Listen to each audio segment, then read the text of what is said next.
महिला दिन संपवणं हा जो तुम्ही विषय म्हणताय, तर खरंच हा संपवणं गरजेचं आहे. कारण आज जर आपण महिला दिनाकडे बघितलं ना, तर तो फक्त उत्सव झालेला आहे. येस.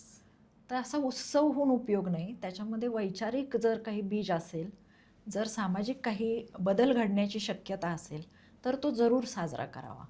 पण फक्त महिलांचा उत्सव म्हणून काहीतरी साजरा करायची गरज नाही. कारण तुम्ही मगाशी म्हणालात, की एक दिवस साजरा केला जातो. तर तसं नाही आहे. महिलांचे उत्सव हे खूप आहेत आणि बाकीचे 364 दिवससुद्धा महिला उत्सव साजऱ्या करतच असतात. तर फक्त 8 मार्चच त्यासाठी निमित्त असावं असं अजिबात नाही. तर मी उलट असं म्हणेन, की हा जो काही 365 दिवस चालणारा वेगवेगळ्या प्रकारचा महिलांचा उत्सव आहे, त्यामध्ये जास्तीत जास्त पुरुषांनी सहभाग घ्यावा.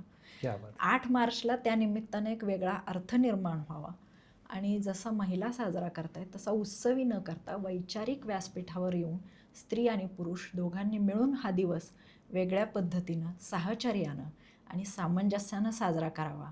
अशी आजच्या या महिला दिनानिमित्त सगळ्यांना शुभेच्छा.